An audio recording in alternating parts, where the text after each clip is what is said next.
Hi all, Excel tutorial വീഡിയോയിലേക്ക് സ്വാഗതം. തൊട്ട് മുൻപേ നമ്മൾ ചെയ്തിട്ടുള്ള എക്സൽ വീഡിയോയിൽ എങ്ങനെയാണ് ഒരു എക്സൽ ഫയൽ ഓപ്പൺ ചെയ്യുന്നത്, അതിലെങ്ങനെയാണ് ലേഔട്ട് കാര്യങ്ങളൊക്കെ ഉള്ളത്, എവിടെയാണ് ടൂൾസ് അറേഞ്ച് ചെയ്തിരിക്കുന്നത്, നമ്മൾ പെട്ടെന്ന് യൂസ് ചെയ്യുന്ന ഷോർട്ട് കട്ട്സ്, ബട്ടൺസ്, ഇതൊക്കെയാണ് കാണിച്ചിട്ടുള്ളത്. ഇനി എങ്ങനെയാണ് ഒരു ഡാറ്റ എൻ്റർ ചെയ്യുന്നത് എന്ന് നോക്കാം. സപ്പോസ് ഞാനിതിൽ C3 എന്നുള്ളൊരു സെല്ല് സെലക്ട് ചെയ്തു. നമ്മൾ ഇതിൽ എൻ്റർ ചെയ്യുന്ന ഡാറ്റ എന്ന് വെച്ച് കഴിഞ്ഞാൽ ആൽഫബറ്റിക്സ് യൂസ് ചെയ്യാം, ന്യൂമറിക്സ് യൂസ് ചെയ്യാം. ഇത് രണ്ടും യൂസ് ചെയ്തിട്ടാണ് നമ്മൾ എന്ത് ചെയ്യുന്നത്, ഡാറ്റ എൻ്റർ ചെയ്യുന്നത്.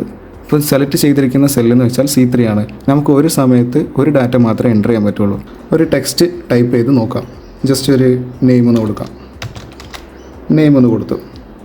ഇപ്പോൾ നമ്മളിവിടെ ടൈപ്പ് ചെയ്യുന്ന സമയത്ത് ഈ ഒരു സെല്ല് സെലക്ട് ചെയ്ത് നിൽക്കുന്ന സമയത്ത് ഏറ്റവും താഴെയായിട്ട് കാണാം എൻ്റർ എന്നാണുള്ളത്. ഇപ്പോൾ നമ്മൾ ഡാറ്റ എൻ്റർ ചെയ്തുകൊണ്ടിരിക്കുകയാണെന്നാണ് അവിടെ ഇൻഡിക്കേറ്റ് ചെയ്യുന്നത്. ഇപ്പോൾ ഞാൻ ഈ അടിച്ചിരിക്കുന്ന കാര്യം അതിൽ എന്തായിട്ടില്ല, ഫീഡ് ആയിട്ടില്ല. ഫീഡ് ആവണമെന്നുണ്ടെങ്കിൽ നമ്മൾ ഒന്നെങ്കിൽ നെക്സ്റ്റ് സെല്ല് സെലക്ട് ചെയ്യുക, അല്ലെങ്കിൽ എൻ്റർ അടിക്കുകയോ ചെയ്യണം. ജസ്റ്റ് ഒന്ന് എൻ്റർ കൊടുത്തു. ഇപ്പോൾ തൊട്ട് താഴെയുള്ള സെല്ലിലേക്ക് കേഴ്സർ വന്നു. ഇപ്പോൾ നേരത്തെ കാണിച്ചിട്ടുള്ള ആ ഒരു എൻ്റർ എന്നുള്ളതിന് പകരം ഇപ്പോൾ അവിടെ എന്തായിട്ടുണ്ട്, റെഡി എന്നായിട്ടുണ്ട്. എന്ന് വെച്ചാൽ അടുത്ത സെല്ല് സെലക്ട് ആയി, അവിടേക്ക് ഡാറ്റ എൻ്റർ ചെയ്യാൻ ആ സെല്ല് റെഡി ആയിട്ടുണ്ട്. ഓക്കെ, ഇനി ഇതുപോലെ തന്നെ അടുത്ത കോളത്തിൽ നമുക്ക് ജസ്റ്റ് ഒരു എമൗണ്ടെന്നോ അങ്ങനെ എന്തെങ്കിലും കൊടുക്കാം. നെയിം കൊടുത്തു, എമൗണ്ട് കൊടുത്തു. ഇനി ഒരു 2-3 ആളെ കയ്യിൽ നിന്ന് ഞങ്ങൾക്കൊരു കളക്ഷൻ കിട്ടിയെന്ന് വിചാരിക്കാം. അപ്പോൾ അങ്ങനെയാണെങ്കിൽ ആ ഒരു 3 പേരുടെ ഡാറ്റ നമുക്ക് എന്ത് ചെയ്യണം, ഇതിലേക്ക് എൻ്റർ ചെയ്യണം. സപ്പോസ് വാസു.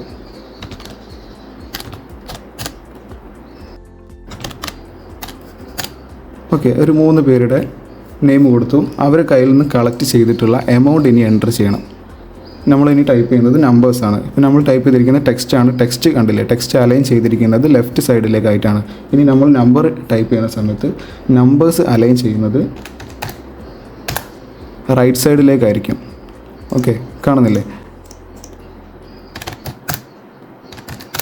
ഓക്കെ, ഇപ്പോൾ നമ്മൾ ടൈപ്പ് ചെയ്തിരിക്കുന്നതിൽ ജസ്റ്റ് ഒരു ഏരിയ എന്നുള്ള കോളം കൂടെ കൊടുക്കുന്നുണ്ട്. ഇപ്പോൾ നമുക്കിപ്പോൾ ഇന്ന ഏരിയയിൽ നിന്നാണ് കളക്ട് ചെയ്തത് എന്നുള്ളത് കാണിക്കാൻ വേണ്ടിയിട്ട് ഒരു ഏരിയയും കൂടെ കൊടുത്തു. ഓക്കെ, ഏരിയ കോഡ് എന്നുള്ള രീതിയിൽ കോഴിക്കോട് നിന്ന് കൊടുത്തു. ഓക്കെ, ഇപ്പോൾ നമ്മൾ ടൈപ്പ് ചെയ്ത സമയത്ത് ഈ ഒരു സെല്ലിന് പുറത്തേക്കായിട്ടാണ് എന്ത് കാണിക്കുന്നത്, ആ മാനന്തവാടിയിൽ നിന്ന് കാണിക്കുന്നത്. അതെന്താണെന്ന് വെച്ച് കഴിഞ്ഞാൽ ആ സെല്ലിൻ്റെ വിഡ്ത്ത് അഡ്ജസ്റ്റ് ആവാത്തതുകൊണ്ടാണ്. ഇപ്പോൾ നമുക്കത് അഡ്ജസ്റ്റ് ചെയ്യണമെന്നുണ്ടെങ്കിൽ കോളത്തിൻ്റെ റൈറ്റ് സൈഡിലായിട്ട്, ഇപ്പോൾ നമ്മൾ അടിച്ചിരിക്കുന്ന കോളത്തിൻ്റെ റൈറ്റ് കോർണറിലായിട്ട് ഒന്ന് ജസ്റ്റ് എന്ത് ചെയ്താൽ മതി, ഡബിൾ ക്ലിക്ക് ചെയ്ത് കൊടുത്താൽ മതി. അപ്പോൾ ആ വിഡ്ത്ത് എന്തായിക്കോളും, അഡ്ജസ്റ്റ് ആയിക്കോളും ഓട്ടോമാറ്റിക്. ഇനി മാനുവലായിട്ട് മാറ്റാനാണെന്നുണ്ടെങ്കിൽ നമുക്ക് എന്ത് ചെയ്യാം, ജസ്റ്റ് ഡ്രാഗ് ചെയ്ത് കൊടുക്കാം. ഓക്കെ, ഇനി നമ്മൾ ഈ ടൈപ്പ് ചെയ്തിരിക്കുന്ന ഡാറ്റ 3 പേരുടെ എമൗണ്ട് ഉണ്ടല്ലോ, ആ 3 പേരുടെ എമൗണ്ട് സമ്മ് കാണണം. സമ്മ് കാണാൻ നമുക്ക് ഏറ്റവും എളുപ്പത്തിൽ എങ്ങനെയാണെന്ന് വെച്ച് കഴിഞ്ഞാൽ ജസ്റ്റ് ഒന്ന് ഈ 3 സെല്ല് സെലക്ട് ചെയ്ത് കൊടുക്കുക. സെലക്ട് ചെയ്യുന്ന സമയത്ത് നമുക്കത് കാണാൻ എന്നുള്ള രീതിയിലാണ് കേട്ടോ പറയുന്നത്. 3 സെല്ല് സെലക്ട് ചെയ്ത് കഴിഞ്ഞാൽ ഏറ്റവും താഴെ ആവറേജ്, കൗണ്ട്, സമ്മ് എന്ന് കൊടുത്തിട്ടുണ്ടാവും. ഇപ്പോൾ നമ്മൾ എടുത്തിരിക്കുന്ന 3 സെല്ലിൻ്റെയും ടോട്ടൽ എടുത്തിട്ട് 3 കൊണ്ട് ഡിവൈഡ് ചെയ്താൽ കിട്ടുന്നതാണ് ആവറേജ്. അതുപോലെ തന്നെ എത്ര സെല്ല് സെലക്ട് ആയി എന്നുള്ളത് 3 എന്ന് കാണിച്ചു. ടോട്ടൽ സമ്മിൻ്റെ വാല്യൂവും കാണിച്ചു. ഇനി നമ്മൾ എൻ്റർ ചെയ്തിരിക്കുന്ന 3 സെല്ലിലേയും കൂടെ സമ്മ് എനിക്ക് എന്ത് ചെയ്യണം, ഈ ഒരു എക്സലിലേക്ക് ഫീഡ് ചെയ്യണം, അല്ലെങ്കിൽ ടൈപ്പ് ചെയ്ത് കാണിക്കണം, അല്ലെങ്കിൽ എവിടെയെങ്കിലും റിസൾട്ടായിട്ട് കാണിക്കണം. അപ്പോൾ അതിന് വേണ്ടിയിട്ട് ഞാൻ ഈ 3 സെല്ല് സെലക്ട് ചെയ്തു. സെലക്ട് ചെയ്ത് കഴിഞ്ഞാൽ നമുക്കിവിടെ ഇതിൽ കമാൻഡിൻ്റെ ഓപ്ഷനിൽ തന്നെ അതിനൊരു ബട്ടൺ കൊടുത്തിട്ടുണ്ട്, ഓട്ടോ സം എന്നുള്ളൊരു ബട്ടൺ കൊടുത്തിട്ടുണ്ട്. ജസ്റ്റ് അത് ക്ലിക്ക് ചെയ്യുകയാണെങ്കിൽ നമ്മളിപ്പോൾ സെലക്ട് ചെയ്തിരിക്കുന്ന സെല്ലിന് തൊട്ട് താഴെയുള്ള സെല്ലിലേക്ക് എന്ത് വരും, ആ ഒരു ഓട്ടോ സം ചെയ്തിട്ടുള്ള റിസൾട്ട് വരും. ഞാനിവിടെ ജസ്റ്റ് ഒന്ന് ടോട്ടലിന് കാണിച്ചു. ഇപ്പോൾ ടോട്ടലും കിട്ടി. ഇനി ഇതല്ലാതെ നമുക്ക് വേറെ രീതിയിലും സം എടുക്കാൻ പറ്റും. സം എടുക്കാൻ വേണ്ടിയിട്ട് ജസ്റ്റ് ഞാനിത് ക്ലിയർ ചെയ്തു.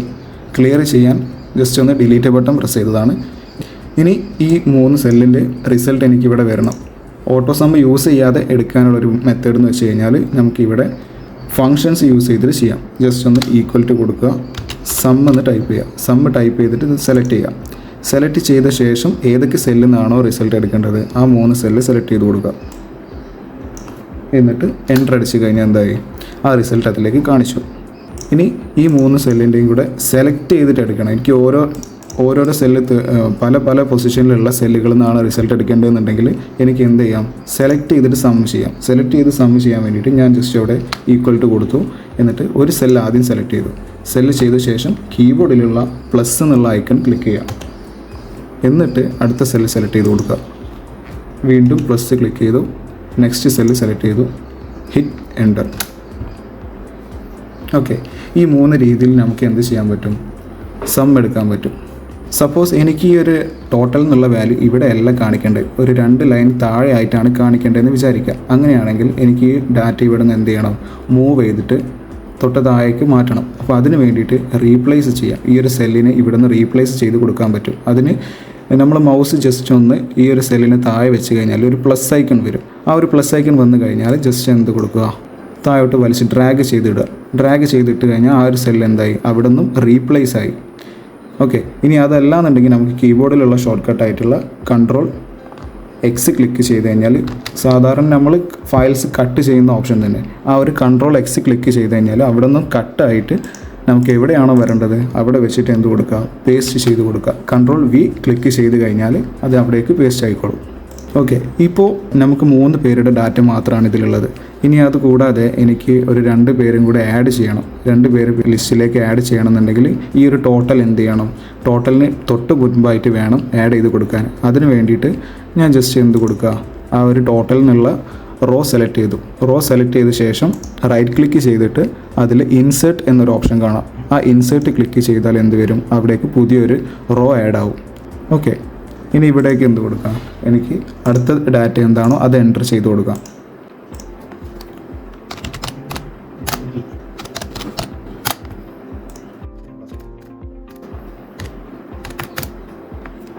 ഇപ്പോൾ നമ്മളിതിലേക്ക് 2 റോ കൂടെ ആഡ് ചെയ്തു. അവിടെ 2 എൻട്രീസും കൊടുത്തു. ഈ എൻട്രീസ് ഒന്നും എന്തായിട്ടില്ല? സമ്മിലേക്ക് എഫക്റ്റ് ആയിട്ടില്ല. കാരണം എന്താണെന്ന് വെച്ച് കഴിഞ്ഞാൽ നമ്മളിവിടെ എടുത്തിരിക്കുന്ന സമ്മ് ജസ്റ്റ് എന്താക്കിയതാണ്? നമ്മൾ 3 സെല്ല് സെലക്ട് ചെയ്തിട്ട് സം എടുത്തതാണ്. അപ്പോൾ ആ ഒരു സെല്ലിൻ്റെ റെഫറൻസ് നമ്പർ വെച്ചിട്ട് ഇപ്പോൾ കാണുന്നില്ലേ, D6 എന്നാണ് ഈ ഒരു സെല്ല്, അതുപോലെ D5, ഇവിടെ D4, ഈ 3 സെല്ലിൻ്റെ റെഫറൻസ് വെച്ചിട്ടാണ് എന്ത് ചെയ്യുന്നത്? ഇതിലേക്ക് സം എടുത്തിട്ടുള്ളത്. അപ്പോൾ അതുകൊണ്ട് തന്നെ ആ 3 സെല്ലിൻ്റെ സമ്മ് മാത്രമേ ഇതിലേക്ക് വന്നിട്ടുള്ളൂ. ഇനി ഞാൻ ഇതിൽ ഒരു സമ്മ് ചെയ്തിട്ടുള്ള ആ ഒരു സെല്ലിൽ സെലക്ട് ചെയ്ത് കഴിഞ്ഞാൽ ഇവിടെ മേലിൽ ഫോർമുല ബാറിൽ കാണിക്കുന്നുണ്ട് ഏതൊക്കെ സെല്ലാണ് ഇവിടെ സം എടുത്തിട്ടുള്ളതെന്ന്. D6 ഉണ്ട്, D5 ഉണ്ട്, D4 ഉണ്ട്. ഇനി എനിക്ക് ഈ 2ഉം കൂടെ ആഡ് ചെയ്യണം. ജസ്റ്റ് എന്ത് ചെയ്താൽ മതി? ഫോർമുല ബാറിൽ ക്ലിക്ക് ചെയ്ത ശേഷം അവിടെ തന്നെ പ്ലസ് കൊടുത്തിട്ട് അടുത്ത സെല്ല് സെലക്ട് ചെയ്ത് കൊടുക്കുക. ഓക്കെ, ഇപ്പോൾ അത് എന്തായിട്ടുണ്ട്? ആ ടോട്ടലിലേക്ക് അത് ആഡായിട്ട് വന്നിട്ടുണ്ട്. ഓക്കെ, ഇപ്പോൾ നമ്മൾ ഇവിടെ കൊടുത്തിരിക്കുന്നതെന്ന് വെച്ച് കഴിഞ്ഞാൽ ആകെ 5 എൻട്രി മാത്രമേ ഇപ്പോൾ കാണിച്ചിട്ടുള്ളൂ. അപ്പോൾ ഹ്യൂജ് ഡാറ്റയൊക്കെയാണ് വരുന്നതെന്നുണ്ടെങ്കിൽ നമുക്ക് എന്ത് ചെയ്യേണ്ടി വരും? ഒരുപാട് നമ്പറൊക്കെ ഇട്ടിട്ട് ചെയ്യേണ്ടി വരും. Serial numbers, suppose serial numbers കൊടുത്തിട്ട് ചെയ്യേണ്ടി വരും. അപ്പോൾ അങ്ങനെയുള്ള സമയത്ത് നമുക്ക് മാനുവലി നമ്പർ ഇടുക എന്ന് വെച്ച് കഴിഞ്ഞാൽ ബുദ്ധിമുട്ടായിരിക്കും. ഞാനിപ്പോൾ 1 2 എന്ന് പറഞ്ഞിട്ട് ആ ഒരു വലിയ ഹ്യൂജ് ഡാറ്റയിൽ അത്രയും ഡാറ്റ എനിക്ക് എന്ത് ചെയ്യാൻ പറ്റില്ല? അടിച്ച് അതുവരെ കൊടുക്കാൻ പറ്റില്ല. അപ്പോൾ അതിന് വേണ്ടിയിട്ട് ജസ്റ്റ് ഒന്ന് നമുക്ക് ഇതിൽ തന്നെ വരുന്ന എക്സലിൽ തന്നെ ഇൻബിൽഡ് വരുന്ന ഒരു ഓപ്ഷനാണ് ഓട്ടോ ഫിൽ. ആ ഒരു ഓട്ടോ ഫിൽ യൂസ് ചെയ്തിട്ട് നമുക്ക് എന്ത് ചെയ്യാൻ പറ്റും? നമ്പേഴ്സ് ചെയ്യാൻ പറ്റും. അതിന് വേണ്ടിയിട്ട് ആദ്യം ഒരു 1 2 നമ്പർ കൊടുക്കുക.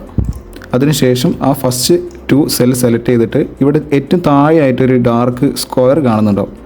ആ ഒരു സ്ക്വയർ കാണുന്നിടത്ത് ജസ്റ്റ് ഒന്ന് കേസർ കൊണ്ടുവെക്കുക. അത്രയും നേരം കാണിച്ചിരിക്കുന്ന പ്ലസ് വൈറ്റ് കളറായിരിക്കും. അത് ജസ്റ്റ് കളർ മാറിയിട്ട് വേറൊരു സിമ്പിളായി മാറിയിട്ടുണ്ടാവും, വേറൊരു പ്ലസ് ചിഹ്നമായിട്ടുണ്ടാവും. അതിൽ അങ്ങനെ വന്നു കഴിഞ്ഞാൽ ജസ്റ്റ് ഒന്ന് ആ കോർണർ പിടിച്ചിട്ട് എന്ത് ചെയ്താൽ മതി? ഡ്രാഗ് ചെയ്ത് താഴോട്ട് കൊണ്ടുപോയാൽ മതി. ആ പോകുന്ന സമയത്ത് തന്നെ അതിൽ കാണിക്കുന്നുണ്ട് അവിടെ വരുന്ന നമ്പേഴ്സ്. എത്ര വരെയാണോ പോകേണ്ടത് അത്ര വരെ കൊണ്ടുപോയിട്ട് എന്ത് ചെയ്യുക? മൗസ് റിലീസ് ചെയ്യുക. അപ്പോൾ എന്തായി? അവിടേക്ക് അത്രയും ഡാറ്റ കോപ്പിയായി. ഇതിപ്പോൾ നമ്മൾ സീരീസ് ആയിട്ടാണ് വന്നിരിക്കുന്നത്, കാണുന്നില്ലേ? 1 2 3 എന്നുള്ള രീതിയിൽ ഞാൻ 2 സെല്ല് സെലക്ട് ചെയ്തിട്ടാണ് ഡ്രാഗ് ചെയ്തത്. ഇനി അതേസമയം ഞാനിവിടെ ഒറ്റൊരു ഡാറ്റ മാത്രം കൊടുത്തു. ഇപ്പോൾ 1 മാത്രം കൊടുത്തിട്ടാണ് ഞാൻ ഡ്രാഗ് ചെയ്തതെന്നുണ്ടെങ്കിൽ അവിടെ വരുന്നത് എന്തായിരിക്കും? ജസ്റ്റ് അതിൻ്റെ ഡ്യൂപ്ലിക്കേറ്റ്സ് ആയിരിക്കും അവിടേക്ക് വരുന്നുണ്ടാവുക. ഇനി ഇവിടെ ഏറ്റവും താഴെയായിട്ട് ഓട്ടോഫില്ലിൻ്റെ ഏറ്റവും താഴെയായിട്ട് ഓട്ടോഫിൽ ഓപ്ഷൻ എന്നുള്ളൊരു മെനു തന്നെ കൊടുത്തിട്ടുണ്ട്. അതിൽ ക്ലിക്ക് ചെയ്ത് കഴിഞ്ഞാൽ ഇപ്പോൾ സെലക്ട് ആയി കിടക്കുന്നത് കാണാൻ പറ്റും. ഇത് കോപ്പി സെൽസ് ആയിട്ടാണ് വർക്ക് ചെയ്യുന്നത്. ഇനി നേരത്തെ ചെയ്ത ആ ഒരു സീരീസ്, ആ ഒരു 1 2 3 എന്നുള്ള സീരീസാണ് വരേണ്ടതെന്നുണ്ടെങ്കിൽ ഇവിടെ ഫിൽ സീരീസ് എന്നുള്ളൊരു ഓപ്ഷൻ ഉണ്ട്. അത് ക്ലിക്ക് ചെയ്ത് കൊടുത്താൽ എന്തായി മാറും? അത് സീരീസ് ആയിട്ട് മാറും. ഇതിൽ 2 ഓപ്ഷനും കൂടെ വരുന്നുണ്ട്, ഫിൽ ഫോർമാറ്റ് ഓൺലിയും അതുപോലെ തന്നെ ഫിൽ വിത്തൗട്ട് ഫോർമാറ്റിങ്ങും. അതെന്താണെന്ന് വെച്ച് കഴിഞ്ഞാൽ ഇപ്പോൾ നമ്മൾ എടുത്തിരിക്കുന്ന ഡാറ്റ, ഈ ഡാറ്റ നമുക്ക് ഇപ്പോൾ ജസ്റ്റ് റാൻഡമായിട്ട് ടൈപ്പ് ചെയ്ത് കൊടുത്ത ഒരു ഡാറ്റയാണ്. ഇത് കാണുന്ന സമയത്ത് ഒന്ന് അറേഞ്ച് ചെയ്യണം, ഒന്ന് അറേഞ്ച് ചെയ്തൊന്ന് വൃത്തിയാക്കണം എന്നൊക്കെ തോന്നിക്കഴിഞ്ഞാൽ നമുക്ക് എന്ത് ചെയ്യാം, സെല്ലിനെ ഫോർമാറ്റ് ചെയ്ത് അതുപോലെ തന്നെ നമുക്കൊരു ടേബിളൊക്കെ ക്രിയേറ്റ് ചെയ്ത് ഒന്ന് ഫോർമാറ്റിംഗ് നടത്തി ഒന്ന് അറേഞ്ച് ചെയ്തെടുക്കാം. അപ്പോൾ അതിന് വേണ്ടിയിട്ട് നമുക്ക് ആദ്യം ഒന്ന് മൊത്തം സെലക്ട് ചെയ്തു അതിൽ ഒരു ബോർഡർ കൊടുക്കണം. ബോർഡർ കൊടുക്കാൻ വേണ്ടിയിട്ടുള്ള ടൂളാണ് ഏറ്റവും മേലേൽ ഫോണ്ടിൻ്റെ കാറ്റഗറിയിൽ ബോർഡേഴ്സ് എന്നൊരു ഓപ്ഷൻ ഉണ്ട്. അതിൻ്റെ അകത്ത് ഓൾ ബോർഡേഴ്സ് സെലക്ട് ചെയ്യാം. അപ്പോൾ എന്ത് വന്നു, അവിടെ ടേബിൾസ് ആയിട്ട് ലൈൻസ് വന്നു. ഇനി എനിക്കിതിൽ കൊടുത്തിരിക്കുന്ന ടൈറ്റിൽസ്, ഇവിടെ കാണുന്ന serial number, name, amount, area, ഇങ്ങനെയുള്ള കാര്യങ്ങളൊക്കെ ഒരു ഹെഡിങ് ആയിട്ട് കാണിക്കണം. അപ്പോൾ അതിന് വേണ്ടിയിട്ട് ഞാൻ ആ ഒരു ടെക്സ്റ്റിനെ കട്ടി കൂട്ടാൻ വേണ്ടിയിട്ട് ബോൾഡ് സെലക്ട് ചെയ്തു. അതുപോലെ തന്നെ ഫോണ്ടിൻ്റെ സൈസ് കൂട്ടാൻ വേണ്ടിയിട്ട് നമുക്ക് എന്ത് യൂസ് ചെയ്യാം, ഇവിടെ വന്നിരിക്കുന്ന ഫോണ്ടിൻ്റെ സൈസ് കൂട്ടാനും കുറയ്ക്കാനുള്ള ബട്ടൺസ് യൂസ് ചെയ്യാം. ഇനി അതല്ലെങ്കിൽ നമുക്ക് ഫോണ്ട് മാനുവലി ഇവിടെ നമ്പർ കൊടുത്തിട്ടും എന്ത് ചെയ്യാൻ പറ്റും, അതിൻ്റെ വാല്യൂസ് സെറ്റ് ചെയ്യാൻ പറ്റും. ഇപ്പം 12 ഫോണ്ട് വരുന്നത്, വേണമെങ്കിൽ നമുക്ക് 14 കൊടുക്കാം. ആസ് യു വിഷ്, നമുക്ക് ഇഷ്ടമുള്ള രീതിയിലേക്ക് എന്ത് ചെയ്യാൻ പറ്റും, ഇതിനെ സൈസ് മാറ്റാൻ പറ്റും. ഓക്കെ, ഇതിനെയാണ് ഫോർമാറ്റിംഗ് എന്ന് പറയാം. ഇതുപോലെ തന്നെ കളർ കൊടുക്കാനുള്ള ഓപ്ഷനും ഇതിൽ ആഡ് ചെയ്തിട്ടുണ്ട്. ഇവിടെ ആ ഒരു സെല്ലിന് കളർ കൊടുക്കണം. സെല്ലിന് കളർ കൊടുക്കാൻ വേണ്ടിയിട്ട് നമുക്ക് ഇവിടെ കാണുന്ന കളറിൻ്റെ ഫിൽ ബട്ടൺ യൂസ് ചെയ്യാം. അതുപോലെ തന്നെ ഫോണ്ടിൻ്റെ കളർ മാറ്റണം. ഫോണ്ടിൻ്റെ കളർ മാറ്റാൻ വേണ്ടിയിട്ട് അവിടെ തൊട്ടടുത്ത് തന്നെ വേറൊരു ബട്ടൺ കൊടുത്തിട്ടുണ്ട്. നേരത്തെ കാണിച്ചിരിക്കുന്ന ഓട്ടോഫില്ലിൻ്റെ സമയത്ത് നമ്മൾ പറഞ്ഞിരുന്നു ആ ഒരു ഫോർമാറ്റിങ്ങിൻ്റെ ഓപ്ഷൻ. അതെന്താണെന്ന് വെച്ച് കഴിഞ്ഞാൽ, സപ്പോസ് ഞാനിവിടെ ഈ ഏരിയ എന്നുള്ളതിൽ കോഴിക്കോടിന് ഞാനൊരു റെഡ് കളർ കൊടുത്തു, മാനന്തവാടിക്ക് ഞാനിപ്പോൾ ഒരു ഗ്രീൻ കളർ കൊടുത്തു, അതുപോലെ അടുത്തത് ഒരു ബ്ലൂ കളറും കൊടുത്തു. ഇനി ഇവിടെ രവി എന്ന് പറയുന്ന ആൾ സെയിം ഇതിൽ തന്നെയാണ് വരുന്നത്, കാലിക്കറ്റ് തന്നെയാണ് വരുന്നതെന്നുണ്ടെങ്കിൽ ഞാൻ എന്ത് കൊടുക്കുക, ജസ്റ്റ് അവിടെ നിന്നും Ctrl+C എടുത്തിട്ട് കോപ്പി ചെയ്തു. ആ ഒരു സെല്ലിനെ സെലക്ട് ചെയ്തു, Ctrl+C അടിച്ചു, അത് കോപ്പി ചെയ്തു. എന്നിട്ട് എവിടേക്കാണോ കോപ്പി ചെയ്യേണ്ടത് ആ ഒരു സെല്ല് സെലക്ട് ചെയ്തിട്ട് Ctrl+V പ്രസ് ചെയ്തു. അപ്പോൾ ആ ഡാറ്റ ഇങ്ങോട്ട് കോപ്പിയായി. ജസ്റ്റ് ഇതിൽ ഫോർമാറ്റ് എങ്ങനെയാണ് വരുന്നതെന്ന് അറിയാൻ വേണ്ടിയിട്ട് ഞാൻ ജസ്റ്റ് ഒന്ന് ഒരു കളറും കൂടെ സെറ്റ് ചെയ്യുന്നുണ്ട്. ഓക്കെ, ഇനി ഈ ഒരു കോഴിക്കോട് തന്നെ എനിക്ക് തൊട്ട് താഴെയുള്ള ജോൺ എന്നുള്ള സെല്ലിലേക്ക് കോപ്പി ചെയ്യാൻ വേണ്ടിയിട്ട് ഞാൻ എന്ത് ചെയ്യുന്നു, ഇവിടെ ഓട്ടോഫിൽ യൂസ് ചെയ്തിട്ട് ജസ്റ്റ് ഡ്രാഗ് ചെയ്തിടുന്നു. ഓക്കെ, ഇപ്പോൾ അതെന്തായിട്ടുണ്ട്, ഫോർമാറ്റ് സെയിം ഫോർമാറ്റിൽ സെയിം കണ്ടൻറ്റ് അതുപോലെ തന്നെ ഇങ്ങോട്ടേക്ക് കോപ്പി ആയിട്ടുണ്ട്, ഓട്ടോഫിൽ ആയിട്ടുണ്ട്. ഇനി എനിക്ക് ഇതിൽ ഫോർമാറ്റ് വേണ്ട, ജസ്റ്റ് കണ്ടൻറ്റ് മാത്രം മതി എന്നുണ്ടെങ്കിൽ എനിക്ക് എന്ത് ചെയ്യാം, ഈ ഓട്ടോഫിൽ ഓപ്ഷൻ സെലക്ട് ചെയ്തിട്ട് ഇവിടെ ഫിൽ വിത്തൗട്ട് ഫോർമാറ്റിംഗ് സെലക്ട് ചെയ്യാം.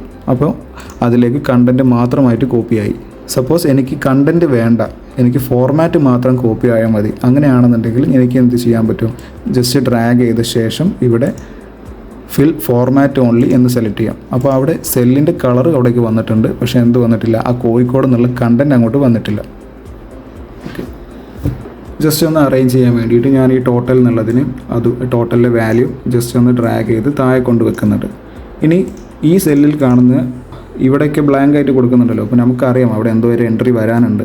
അപ്പോൾ ഇനി ഭാവിയിൽ അതിലേക്ക് എൻട്രി വന്നു കഴിഞ്ഞാൽ ആ എൻട്രിയും കൂടെ എന്ത് ചെയ്യണം, ഈ സമ്മിലേക്ക് എഫക്റ്റ് ചെയ്യണമെന്നുണ്ടെങ്കിൽ ഈ ഡാറ്റയിൽ ഇനി ഈ ബ്ലാങ്ക് ആയിട്ടുള്ള സ്പേസിലേക്കൊക്കെ ഭാവിയിൽ എൻട്രീസ് വരാം. അപ്പോൾ ആ വരുന്ന എൻട്രീസൊക്കെ ഇതിൽ ഈ ടോട്ടലിലേക്ക് എഫക്റ്റ് ചെയ്യണമെന്നുണ്ടെങ്കിൽ അതിന് വേണ്ടിയിട്ട് നമുക്ക് എന്താക്കാം, ആദ്യം ഇവിടെ ജസ്റ്റ് നേരത്തെ ചെയ്ത് തന്നെ സമ്മ് സെലക്ട് ചെയ്തിട്ട്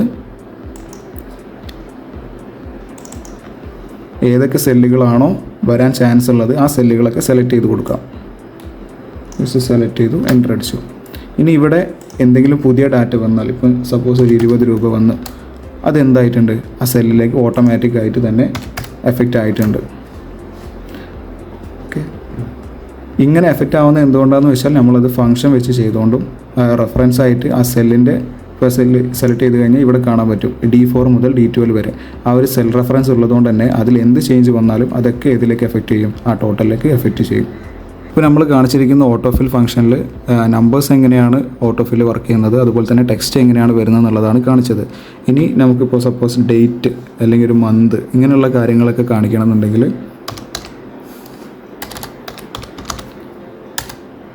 മന്തിൽ ഇപ്പോൾ ഞാനൊരു ജാനുവരി സ്റ്റാർട്ട് ചെയ്തു, ജാനുവരി കൊടുത്തു.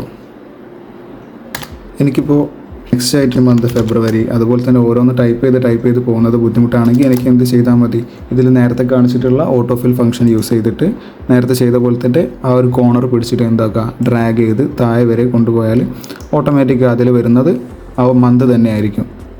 അത് മന്ത് ആണെന്നുള്ളത് എക്സലിന് അറിയുന്നതുകൊണ്ടാണ് എന്ത് വന്നത്, ഓട്ടോമാറ്റിക്കായിട്ട് അത് എടുക്കുന്നത്. ഇനി ഡേറ്റ് വൈസ് ആണ് നമ്മൾ ചെയ്യുന്നത്. ഇപ്പോൾ ഞാനൊരു ഡേറ്റ് കൊടുത്തു.